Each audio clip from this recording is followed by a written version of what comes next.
उत्तर मुगलकालीन शासकों की कमजोरी का फायदा उठाते हुए मराठे और अन्य यूरोपीय शक्तियां हावी होने लगी थी। लेकिन 1760 ईस्वी तक आते आते यूरोपीय कंपनियों ने प्लासी के संघर्ष में बंगाल को किनारे की ओर धकेल दिया। इसी प्रकार मराठों की भी कमर टूटने लगी थी और साथ ही साथ ब्रिटिश ईस्ट इंडिया कंपनी ने अन्य यूरोपीय कंपनियों पर भी अपनी धाक साबित करने में कामयाबी प्राप्त कर ली थी, जिसमें कर्नाटक के तीसरे युद्ध तक उन्होंने फ्रांसीसी कंपनी को भी यहां से धकेलने की ओर रास्ता दिखा दिया।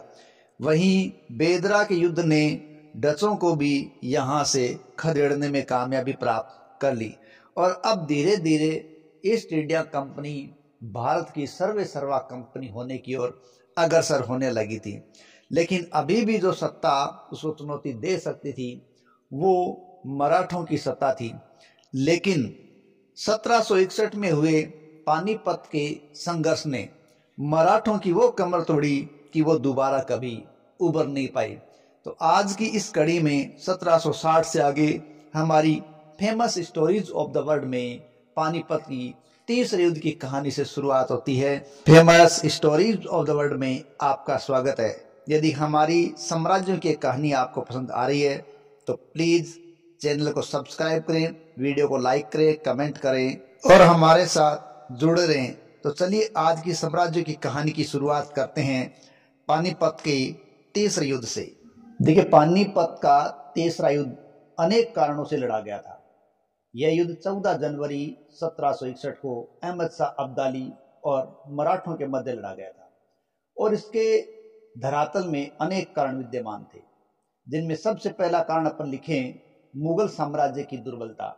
1707 के बाद जब औरंगजेब की मृत्यु के उपरांत जो मुगल शासक बने वो धीरे धीरे विलासी और अशांति वाले गुटबंदी वाले शासक हुए, अयोग्य शासक थे जो अपने साम्राज्य को संभाल नहीं सके और मुगल सत्ता केवल दिल्ली, पंजाब, दो आसपास के क्षेत्रों में सीमित होकर रह गई थी और अन्य क्षेत्रीय शक्तियां सर उठा रही थी। इसके अलावा मराठों की विदेश नीति भी इसका एक कारण थी। दरअसल मराठा शक्ति अब उत्थान की हो रही थी और मुगलों को उन्होंने सुरक्षा दे रखी थी। दरअसल 1752 में मुगलों से मराठों की संधि हो गई थी, जिसके तहत मराठों ने मुगलों की सुरक्षा की जिम्मेदारी ली थी। और अहमद शाह अब्दाली है वो भारत की राजनीति में हस्तक्षेप करना भी अपना अधिकार समझता था, कारण कि नादिर शाह का वो उत्तराधिकारी था और नादिर शाह है वो यहाँ अटैक कर चुका था और अहमद शाह अब्दाली को अपने अभियानों के लिए धन की जरूरत थी, इसलिए उसका यहाँ आक्रमण करना लाजमी था। इसके अलावा मुगल दरबार उस समय गुटबंदी का शिकार था, जिसमें ईरानी, तुरानी, अफगानी, हिंदुस्तानी अलग अलग गुट थे और वो कमजोर की पराकाष्ठा थी। और भारतीय पठानों की मराठों के प्रति शत्रुता भी इसका एक कारण थी। रुहेलखंड व दोआब के पठान मुगलों के प्रबल दुश्मन थे और वे पठानों का प्रभुत्व चाहते थे।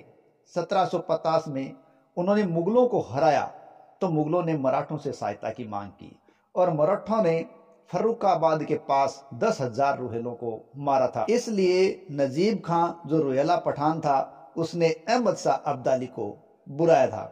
साथ ही साथ मुगल मराठा जब संधि हो गई थी तो इससे अहमद शाह अब्दाली है वो नाराज हो गया था। वो अब मराठों को यहां सर्वे सर्वा नहीं देख सकता था। साथ ही साथ बताया जाता है कि जो धर्मांध मुस्लिम नेता थे वसीउल्लाह, पंजाब के सूबेदार मीन मन्नू की विधवा मुगलानी बेगम, रुहेलों के नेता नजीब खां आदि ने भी अहमद शाह अब्दाली को यहां पर आक्रमण करने के लिए न्योता दिया था। उत्तर भारत की अस्थिर राजनीति भी उसे बुला रही थी, जिसमें राजपूत जाट है वो अखाड़े में थे। मराठों का दिल्ली और पंजाब पर आक्रमण भी अब्दाली के लिए एक सरदर्द था। इस प्रकार पानीपत के तीसरे युद्ध के अनेक कारण है वो गिनाए जा सकते हैं, जिनमें मुगल साम्राज्य की दुर्बलता, मराठों की विदेश नीति, अहमद शाह अब्दाली का भारत की राजनीति में हस्तक्षेप, मुगल दरबार में गुटबंदी, भारतीय पठानों की मराठों के प्रति शत्रुता, मुगल मराठा संधि से अब्दाली का नाराज होना, आक्रमण के लिए आमंत्रण देना, उत्तर भारत की अस्थिर राजनीति और मराठों का दिल्ली व पंजाब जैसे क्षेत्रों पर आक्रमण करना अहमद शाह अब्दाली को भारत आक्रमण करने के लिए उकसाने में अग्रणी भूमिका निभाने में कामयाब हुआ था। बाजीराव प्रथम की मृत्यु के पश्चात बाजीराव का पुत्र बालाजी बाजीराव, जो कि नाना साहब के नाम से जाना जाता था, वो पेशवा बना और बाजीराव 18 साल का था। वह 1740 से 1761 तक पेशवा रहा। वह अपने पिता की तरह योग्य था, लेकिन उनकी तरह उद्यमी नहीं था। वह अपनी सरकार या अपने मुख्यालय को पुणे अर्थात पूना ले गया। बालाजी बाजीराव ने अपने पिता का अनुसरण किया और साम्राज्य को विभिन्न दिशाओं में बढ़ाया था। उसने मराठा शक्ति को उत्कर्ष की ओर पहुंचा दिया था। मराठों ने सारे भारत को लगभग रौंद डाला था। मालवा, गुजरात, बुंदेलखंड पर मराठों का मजबूत अधिकार हो चुका था। बंगाल पर उन्होंने बार बार हमला किया था। 1751 में बंगाल के नवाब की मजबूर होकर उड़ीसा मराठों को देना पड़ा था। दक्षिण में मैसूर है, उस जैसे छोटे रजवाड़े को भी नजराना देने के लिए विवश कर दिया था।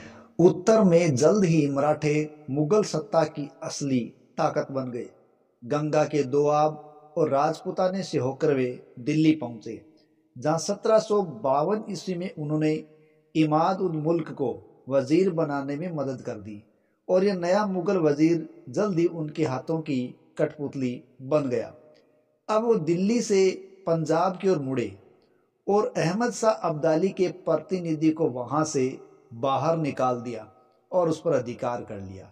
इससे उनका टकराव अफगानिस्तान के बहादुर योद्धा के साथ होना जरूरी था और फिर एक बार मराठों से बदला लेने के लिए भी वो भारत पर चढ़ आया था।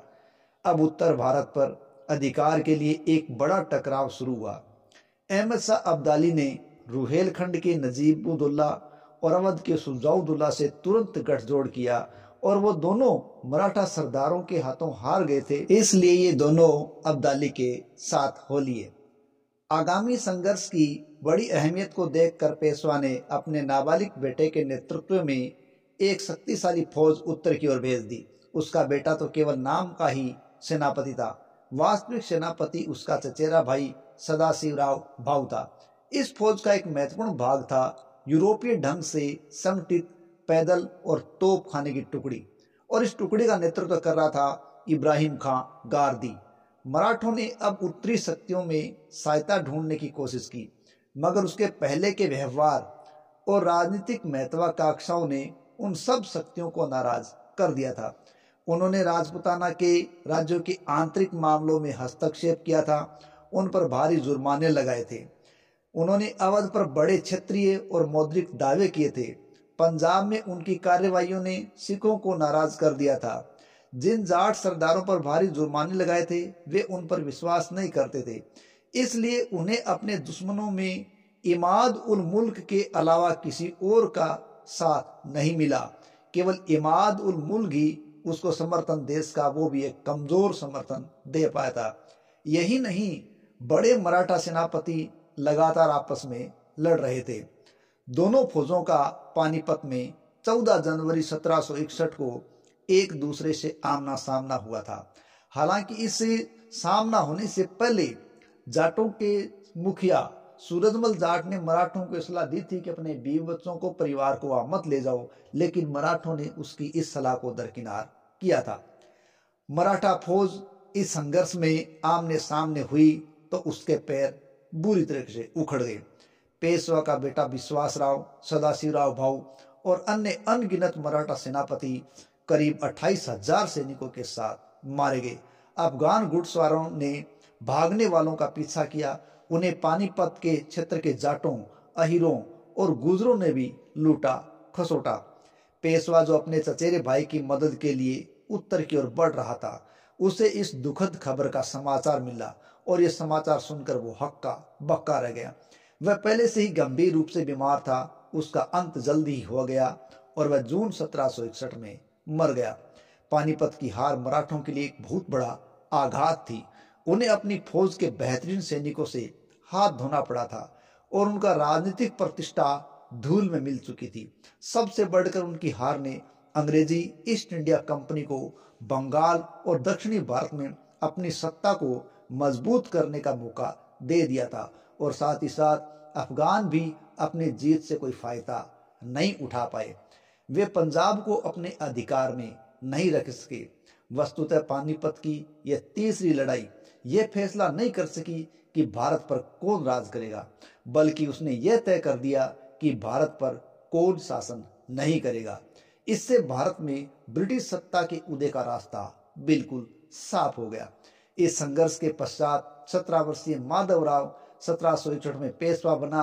वो एक प्रतिभाशाली सैनिक और राजनेता था, लेकिन उसने 11 साल की छोटी अवधि में ही मराठा साम्राज्य को प्राप्त किया, बढ़ाया। लेकिन उसकी मृत्यु के पश्चात जब वो 1771 में मर गया, उसके बाद कोई भी मराठा शासक ऐसा नहीं हुआ या पेशवा ऐसा नहीं हुआ जो मराठा साम्राज्य को संभाल पाता। इस प्रकार कालांतर के साम्राज्यों में जो मराठा साम्राज्य भारत में आया था, वो अब पानीपत के तीसरे युद्ध से धीरे धीरे धराशायी होता चला गया और ईस्ट इंडिया कंपनी है वो यहाँ हावी होती चली गई और अब उसका सामना हो रहा था बंगाल जैसी शक्ति से। और बंगाल को प्राप्त करने के लिए वो 1757 में प्लासी का जीत चुके थे और कठपुतली नवाब वहां स्थापित हो चुका था। लेकिन वही कठपुतली बना हुआ बंगाल का प्रांत उनके लिए फिर मुश्किलें खड़ी करने लगा और अब 1764 के अंदर उन्होंने बक्सर का युद्ध लड़ा और बक्सर के युद्ध में इन्होंने संपूर्ण भारत पर कब्जा करने का मार्ग तैयार कर दिया। तो आइए अब आगे जानते हैं भारत में ब्रिटिश ईस्ट इंडिया कंपनी को लगभग स्थायित्व प्रदान करने वाले संघर्ष बक्सर के संघर्ष की गाथा को। देखिए 23 जून 1757 ईस्वी को प्लासी का संघर्ष हुआ था, जो कि अंग्रेज रॉबर्ट क्लाइव और बंगाल के नवाब सिराजुद्दौला के बीच हुआ था और इसमें रॉबर्ट क्लाइव है उसने जीत प्राप्त कर ली थी। लेकिन इस जीत को प्राप्त करने के लिए उसने एक प्रकार से सौदा किया था। तो प्लासी एक संघर्ष में होकर एक सौदा था जिसमें बंगाल से गद्दारी करने वालों ने बंगाल को एक प्रकार से अंग्रेजों के हाथों बेच दिया था। लेकिन उस संघर्ष के पश्चात हुआ था इतिहास प्रसिद्ध युद्ध बक्सर का युद्ध। 1757 ईस्वी के प्लासी के संघर्ष के पश्चात कंपनी ने बंगाल का नवाब मीर जाफर को बना दिया था। देखिए कंपनी अगर चाहती तो खुद भी बंगाल को सीधे ही अपने हाथों में ले सकती थी, लेकिन इस वक्त कंपनी का मूल उद्देश्य व्यापार को मजबूत करना था और यदि वो सीधे बंगाल को हाथों में लेती तो संघर्ष खड़ा हो जाता। लेकिन उन्होंने मीर जाफर को बंगाल का नवाब बनाया और मीर जाफर एक सहयोगी की तरह उसके सामने आ गया। यानी भारतीय शक्ति जो कि मीर जाफर के रूप में थी और बंगाल जैसा संपन्न प्रांत उनके सहयोग में था, तो उनको अपना व्यापार बढ़ाने के लिए किसी प्रकार की दिक्कतों का सामना नहीं करना पड़ा और यही सोचकर उन्होंने मीर जाफर को नवाब बनाया ताकि अपना व्यापार उनके सहयोग से आगे बढ़ाते रहें और किसी प्रकार के रोष प्रतिरोध का सामना नहीं करना पड़े। हालांकि क्लाइव ने मीर जाफर को बंगाल का नवाब तो बना दिया था, लेकिन मीर जाफर एक प्रकार से एक कठपुतली नवाब था, क्योंकि बंगाल की यहाँ की सारी सत्ता है उसका यदि मूल रूप से देखे तो उपभोग क्लाइव के द्वारा ही किया जा रहा था। और इस प्रकार मीर जाफर है उसको इतिहास में क्लाइव का एक गीदड़ कहा गया है। इतिहासकार मेलिसन ने तो यहाँ तक कहा है कि बंगाल कंपनी के लिए या यूं कहें रॉबर्ट क्लाइव के लिए एक सोने की थैली था। उस सोने की थैली में वो जब भी हाथ डाले तो उनके हाथ धन से भरे हुए आने चाहिए। इस प्रकार उन्होंने केवल लूट और केवल लूट के द्वारा ही अपना काम चलाया और मीर जाफर को कठपुतली की भांति इस्तेमाल किया था। रॉबर्ट क्लाइव है वो 1760 ईस्वी तक यहाँ रहा और तब तक बंगाल से या यूं कहीं मीर जाफर से धन वसूल करता रहा। उसके बाद होलवेल को यहाँ का कार्यभार दिया गया क्योंकि 1760 में क्लाइव चला गया। होलवेल ने भी अपने लिए ज्यादा सुविधाओं की मांग की। होलवेल के पश्चात वेनसीटार्ट के हाथ में यह सत्ता आ गई। इस प्रकार क्लाइव के बाद में होलवेल और वेनसीटार्ट आए। उनका एक ही उद्देश्य था कि उनको जो सुविधाएं मिल रही है उसमें लगातार इजाफा इजाफा और बस इजाफा होना चाहिए, किसी प्रकार की कमी नहीं होनी चाहिए। लेकिन उनकी मांगों को पूरा करते करते अब तक मीर जाफर को भी समझ में आ चुका था कि उनकी हालात से बंगाल के हालात खराब होते जा रहे हैं और लगभग वो 3 करोड़ रुपए तो उनको दे चुका है और बंगाल को गर्त के अंदर धकेला जा रहा है। ये बात अब तक तो मीर जाफर के भी समझ में आ गई थी। अंग्रेजों की लगातार की मांगों से अब मीर जाफर अपने आप को असहाय महसूस कर रहा था और अब अंग्रेजी की डिमांड पूरी करने की ताकत उसमें नहीं रही थी। लेकिन वेनसीटार्ट है वो किसी भी स्थिति में अपने आप की सुविधाओं को बढ़ाना चाहता था। इसलिए उसने क्या किया, उसने मीर कासिम से संधि की और मीर जाफर को बाध्य कर दिया कि वो मीर कासिम के हक में गद्दी छोड़ दे। यानी मीर कासिम है वो मीर जाफर का दामाद था और वेनसीटार्ट ने मीर कासिम से संधि कर ली और मीर जाफर को इसलिए बाध्य कर दिया कि वो मीर कासिम के पक्ष में गद्दी छोड़ देगा। इसके लिए वेनसीटार्ट और मीर कासिम के बीच में एक संधि हुई थी। इस संधि को वेनसीटार्ट संधि कहा गया, जो कि 20 सितंबर 1760 को हुई थी और इसी संधि के तहत मीर जाफर ने गद्दी छोड़ दी और मीर कासिम बंगाल का नया नवाब बना और बंगाल के इतिहास में इसे बंगाल की दूसरी क्रांति के रूप में देखा जाता है। 20 सितंबर 1760 ईस्वी को जो वेनसीटार्ट संधि हुई थी, उस संधि के तहत मीर कासिम ने कई शर्तों को स्वीकार किया था। उनमें शर्तें थी, वर्धमान, मिदनापुर और चटगांव के क्षेत्र है वो मीर कासिम कंपनी को दे देगा। अगली शर्त यह थी कि सिलहट का जो चूना व्यापार है उससे प्राप्त होने वाली आय का 3 साल तक आधा हिस्सा अंग्रेजों को दिया जाएगा। एक शर्त यह थी कि अंग्रेजों के मित्र मीर कासिम के मित्र होंगे और अंग्रेजों के शत्रु मीर कासिम के भी शत्रु होंगे। अगली शर्त के रूप में यह था कि अंग्रेजों को उनके दक्षिणी अभियान के लिए मीर कासिम 5 लाख रुपए देगा। इसके अलावा भेंट भी शर्त के रूप में मानी गई थी। दरअसल वेनसीटार्ट को 50,000 पाउंड भेंट के रूप में दिए गए, होलवेल को 27,000 पाउंड दिए गए और कलकत्ता काउंसिल के प्रत्येक सदस्य को 25,000 पाउंड है वो क्या दिए गए, भेंट के रूप में दिए गए और मीर जाफर को सुरक्षा दी गई, पेंशन दी गई और उसे कलकत्ता भेज दिया गया। इस प्रकार मीर जाफर अब यहां से कलकत्ता चला गया और मीर कासिम अब नए नवाब के रूप में बंगाल को चलाने लगा था। इस प्रकार मीर कासिम बंगाल का नवाब बन तो गया, लेकिन शीघ्र ही उसको समझ में आने लगा कि बंगाल के हालात क्या है और कैसे होते जा रहे हैं और उन कारणों में कुछ ऐसे बातें हो गई जो 22 अक्टूबर 1764 को बक्सर के युद्ध तक ले गई। तो देखते हैं कि मीर कासिम और अंग्रेजों के बीच बक्सर का युद्ध क्यों हुआ।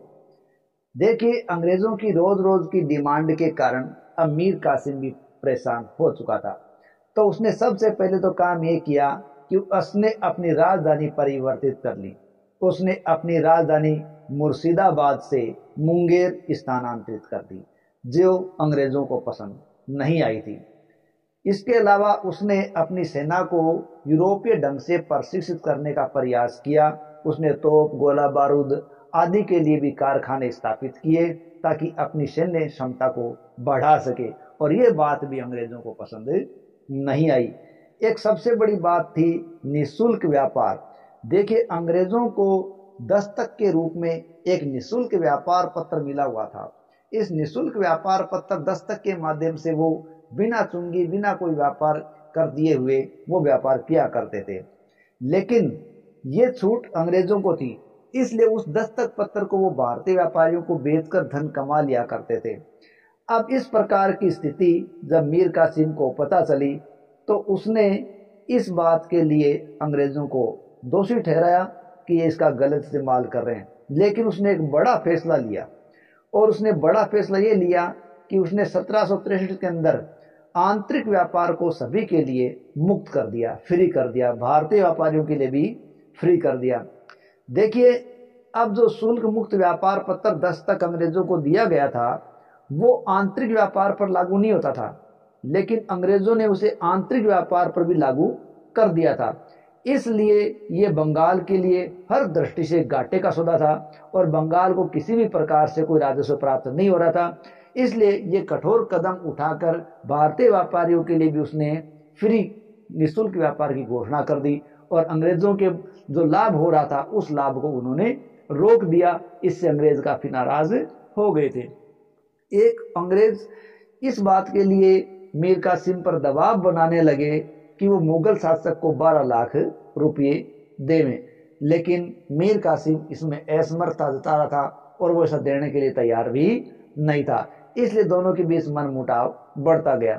बाद में मीर कासिम ने क्या किया, उसने अंग्रेजों के सामने ये मांग रखी कि 1760 के अंदर जो वेनसेटार्ट संधि हुई थी उन सब बातों की पुनः समीक्षा की जाए, क्योंकि इनसे जो कुछ प्राप्त हो रहा है उसका इस्तेमाल तो अंग्रेज बंगाल के खिलाफ कर रहे हैं, और जब उनके खिलाफ ही कर रहे हैं तो वो इस चीज को भुगतान करने के लिए या अंग्रेजों को इसे देने के लिए तैयार नहीं है। इसलिए उनको पुनः निर्धारित की जाए, इस प्रकार की मांग है वो मीर कासिम के द्वारा की गई और अंग्रेजों ने इसे बहुत बड़ी बेइज्जती और अपनी नाराजगी समझा और वो मीर कासिम पर अब खार खाकर बैठ गए थे। इन परिस्थितियों में अंग्रेजों और कासिम के बीच युद्ध टाला नहीं जा सकता था।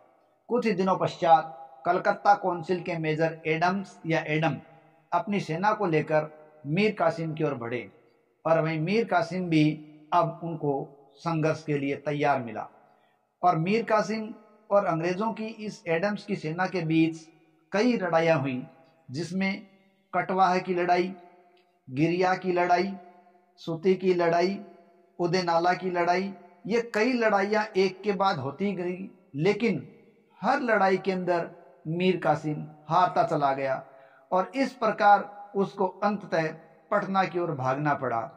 और मीर जाफर है उसको अब अंग्रेजों ने वापस बंगाल का नवाब बना दिया और उसे अपनी शर्तों पर ही नवाब बनाया। इस प्रकार अंग्रेजों का गीदड़ कहलाने वाला मीर जाफर एक बार पुनः नवाब बन गया। इधर मीर कासिम जो पटना की ओर जा रहा था वो पटना से अब अवध चला गया और अवध में वो पहुंचा सुजाउदौला के पास। उस समय अवध के नवाब थे सुजाउदौला और सुजाउदौला के पास जब मीर कासिम पहुंचा उस समय वहां पर मुगल शासक शाह आलम द्वितीय भी शरण लिए हुए थे। इस प्रकार वहां तीन शक्तियां एक हो गई, मीर कासिम, अवध के नवाब सुजाउदौला और शाह आलम द्वितीय मुगल शासक। तीनों ने क्या किया, एक गठबंधन बनाया और अब तीनों ने निर्णय किया कि तीनों की संयुक्त सेना है वो अब अंग्रेजों से मिलकर लड़ेगी। इस प्रकार उन्होंने विदेशी शक्ति को भारत से बाहर खदेड़ने का एक अंतिम प्रयास करने का प्रयास कर लिया। अगर ये देखें कि विदेशी शक्ति को बाहर खदेड़ने का एक अंतिम प्रयास बक्सर का युद्ध था तो कोई गलत नहीं है, हालांकि वो उसमें सफल नहीं हो पाए। इस प्रकार तीनों की संयुक्त सेनाएं चली और सामने से अंग्रेजों की सेनाएं चली और दोनों की सेनाओं का मुकाबला बक्सर के मैदान में हुआ। बक्सर के मैदान में 22 अक्टूबर 1764 को बक्सर का जो युद्ध हुआ, बक्सर आरा बिहार का क्षेत्र है, इसमें गठबंधन में तीनों सेनाएं थी और सामने अंग्रेजों की जो सेना थी वो हेक्टर मुनरो के नेतृत्व में आई थी और हेक्टर मुनरो के नेतृत्व में आई सेना ने गठबंधन की सेना को हरा दिया। इस प्रकार अब अंग्रेजों ने अपनी सैनिक श्रेष्ठता को इस युद्ध की जीत के साथ ही साबित कर दिया। इस युद्ध के परिणाम भी भारतीय इतिहास के अंदर कुछ अलग ही रहे, यानी सैनिक और राजनीतिक दृष्टि से इस युद्ध के परिणाम उन्हें बहुत ही महत्वपूर्ण बदलाव ला दिया। कैसे कि अब अंग्रेजों की सर्वे सर्वा बनने की जो इच्छा थी वो पूरी हो गई थी।